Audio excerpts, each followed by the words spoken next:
We'd like to thank Monteciot Bank Trust for their generous support in making Scam Squad possible.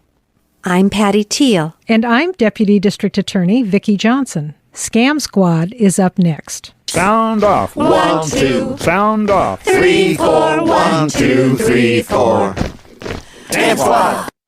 I'm your host, Patty Teal, here with Deputy District Attorney Vicki Johnson, and our favorite partner from Monteciot Bank Trust. All our partners from Monteciot Bank Trust are our favorites, but she always keeps us informed. Vicki, would you give her title and introduce her? Absolutely. We're going to welcome today Shawn Dyer, Senior Fraud Specialist from Monteciot Bank Trust. So, as always, glad to have you with us, Shawn, and tell us what's going on at the bank. What are you seeing? Well, fraud is always busy, and summer is no reason for them to slow down. If anything, they're just speeding up. But I wanted to cover a few items today. First, I wanted to go over some training that I attended this morning, and I thought it was interesting. And Patty can pull up a screen, and it went over the 4 basic signs of a scam. So I'll just read over these, and then we can discuss. Number 1. Scammers pretend to be from a familiar organization or agency like Social Security, IRS, so forth. And they may email attachments with official-looking logos, seals, or signatures. Second sign is scammers mention there's either a problem, a big problem, or you're going to get money. There's a prize. And that, triggers our brains to act if there's a problem or we're going to win something. They may indicate the customer's account number was involved in a crime or ask for personal information. Third, scammers pressure the recipient to act immediately. They may even threaten arrest or legal action. That is that sense of urgency we all have talked about. And fourth, scammers tell the customer to pay using a gift card, a prepaid debit card, cryptocurrency or Bitcoin, that type of thing, or wire or money transfer, or by mailing cash. So I thought this would be a good thing to bring up as reminders to the listeners that these are all very good points to red flags to just stop and evaluate what you're looking at, what you're reading, what you're hearing, whatever the case may be. In places like Social Security, IRS, they're not going to call. They're always going to start with mail, U.S. mail, always. And the piece about the a problem or a prize, they're telling you it's tech support scam. It's your utilities are going to get shut off, something that is creating a sense of urgency. Or you've inherited money from a long lost relative, or you've won the publisher's clearinghouse, which you never entered, but somehow now you've won, those sorts of things. And that sense of urgency that just triggers your brain, and you just don't act sensible. You are going on impulse and emotion, and that's what they want. And the cryptocurrency is one of the big ones that we're going to discuss also today, which is like the Bitcoin. So anyway, those points are out there, and I wanted to make sure that the listeners had that available. And go over. I have to say, Shawn, I think those are absolutely excellent. I like the way that they're worded. Scammers mention a problem or a prize. That's easy to remember, and it sums up every single scam that I've ever heard about. Yeah. There's a problem or there's a prize, one or the other. And just the pressure to act immediately and the threat, and of course the way you're required to pay. I mean, I think these are just excellent red flags. And if we can just remember all 4 of these red flags, pretending to be from a government agency, but they're well worded. Yeah. I mean, they're succinct, they're easy to recall, and I really like this. I mean, thank you for sharing it with us, because I think it's an important kind of thing to always have. We should all have a little sign in front of us, in front of our computer, yes, with right, these 4 points on it, in case we get one of these phone calls, or in case we get something on our and computer. I'll type them and put them in the show notes on our YouTube channel as well. Yeah, so I think they're great to have. So thank you for bringing those to our attention. Excellent. Yeah, you're well. And it was just so crazy that I decided to do that computer-based training module this morning, and then I saw that. Yeah. Well, that's perfect timing. Mhm. Put it on Scam Squad. All right. Well, moving on, the next item, which was mentioned in there about the cryptocurrency, we have now had a couple cases with customers over the last 3 months, 2 different instances. They both receive either it was a pop-up or a phone call regarding what it started out as a tech support scam. So it's the fraudster is acting like they are from Apple or Microsoft, Norton, whatever, something around computer has a problem and they're going to help you. And then it gets into convoluted stories. The first one was the customer was instructed to go to the bank and withdraw $15,000 in cash. And if they were asked, they were to tell the teller that they were buying their grandchild a car. So that would drop any suspicion. And that's what that customer did.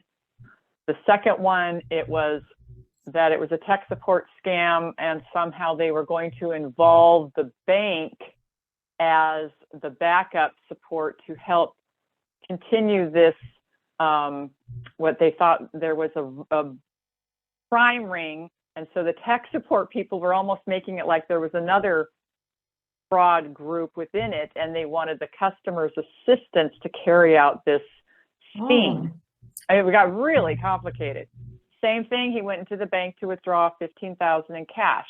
Both instances, customers were directed to go deposit the cash at an ATM machine, at a specific location. Both of these locations were liquor stores.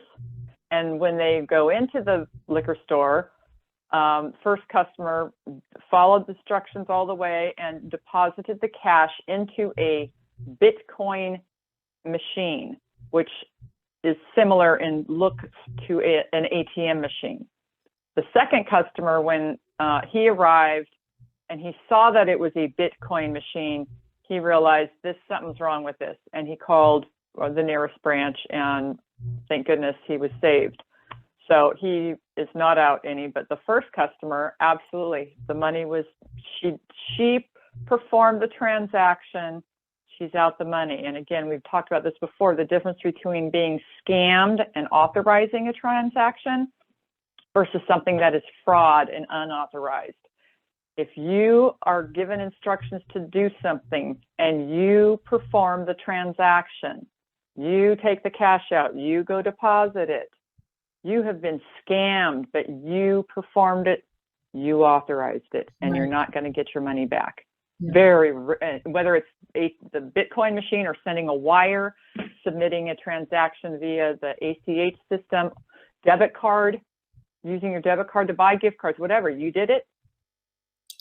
We have no recourse.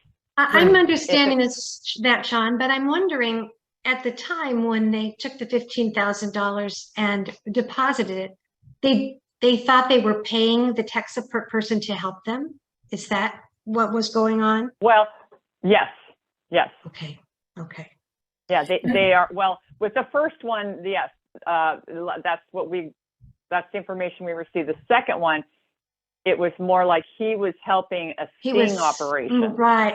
He thought he was being undercover. Yes. Got it. Yes. Mm-hmm. Yes.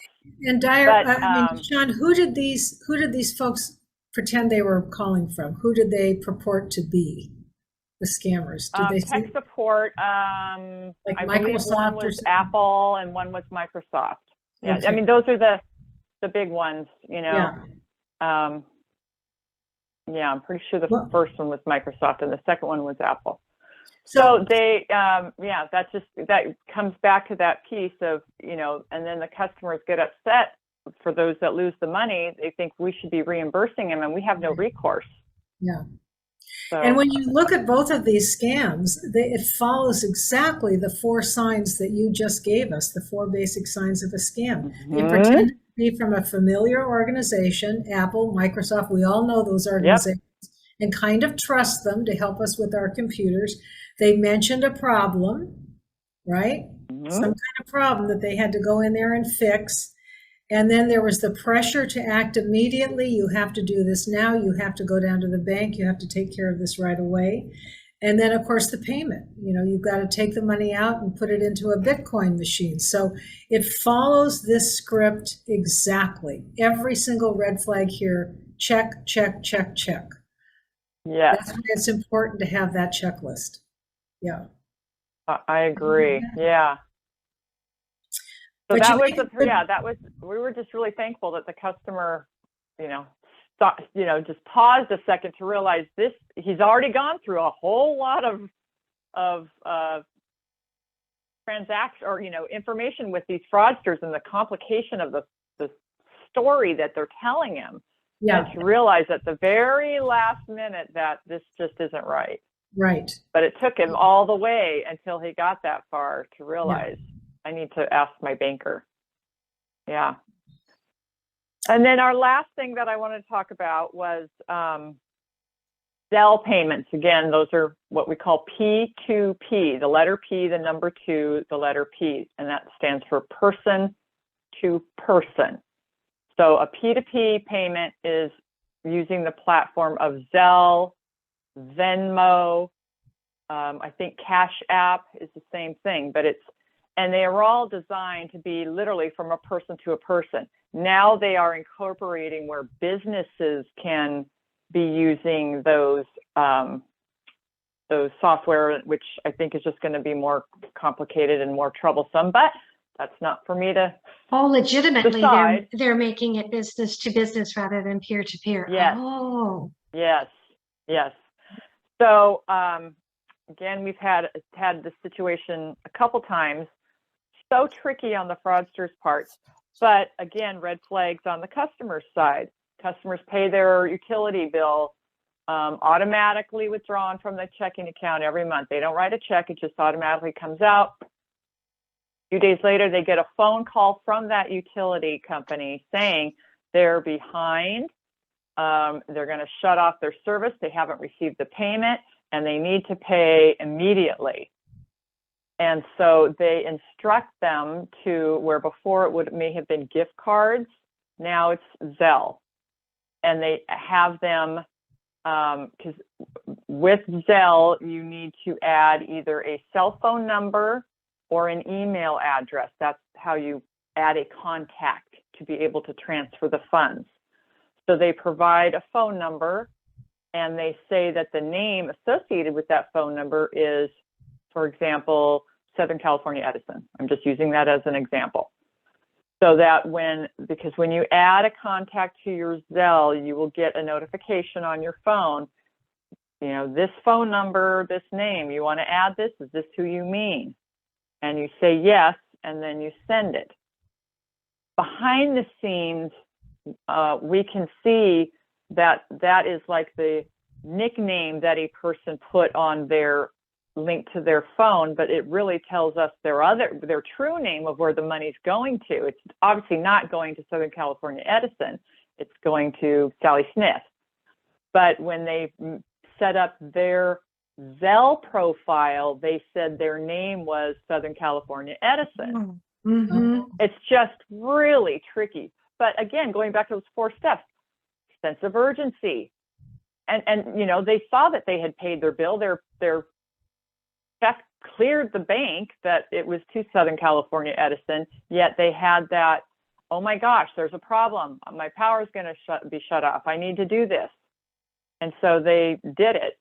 Because when that confirmation from Zelle came up, it said it was Southern California Edison connected to the phone number that the fraudster had provided. Wow. So it's just, there's tricky. just so tricky. You just don't use Zelle unless you know that person live in person. Right. When we go out and do our presentations, we're always saying that. Please don't use Zelle unless you actually know the person. And in this case, again, they pretended to be from a well-known, familiar organization, a utility, Southern California Edison, or whichever utility it was. So all 4 steps were right there in place. And if somebody knows the 4 steps, they're going to hopefully recognize it as a scam. I wonder, Shawn, how big is it going to be where businesses use it to let people pay their bills? Is it just going to be smaller businesses? I mean, How tricky will it be if Southern California Edison really does allow people to pay that way? That would be so confusing. Yeah, I would imagine, you know, that it'll come down to the business itself and how hard is it for you to track your payments. To me, I think it would be really difficult as a large business to do that. I would think for a small mom and pop, it might work because you probably only have a few payments coming in every week, so you could easily track it. So I don't know what the guidance will be around that, but yeah, I just makes it very confusing. I wish they aren't even letting any businesses do it. I wish not either. That's going to be confusing. Yeah. Well, really good information, Shawn. And again, I so appreciate those 4 basic signs. I think that's really important for people to just memorize and learn and write down and keep it by your phone and keep it by your computer, because when one of these scammers get a hold of you, you stop thinking logically. You tape it to the back of your phone. Yeah, I mean, you know, so if you have this little card somewhere that you can quickly look have at. One in front of your computer screen, and then it's on the back of your phone. One in your glove box. It'll hopefully snap you back into logical thinking rather than emotional thinking. Yeah. Exactly. Well, thank you so much for sharing that information with us. It's very, very helpful. And also about the tech support scam, which I'm hearing a lot about recently too. So it must be one of those popular scams that's coming back full force. And of course, the Zelle. Yeah. Yeah. Well, thank you so much, Shawn, and everyone at Monteciot Bank and Trust. You always provide such great advice. We have a fraud outline too, or Vicki does, where if you'd like to be on Scam Squad, tell your story to warn others. I know she'd love to talk to you about that. Or if you have a question and you live locally in Santa Barbara, she can be especially helpful. Vicki, could you give that number as well? Absolutely. It's area code 805-568-2442. And I'll repeat it. 805-568-2442, and I do welcome your phone calls. Well, thank you both. That was a great show. A lot of great information. Absolutely. Okay, until next week. Bye. Bye.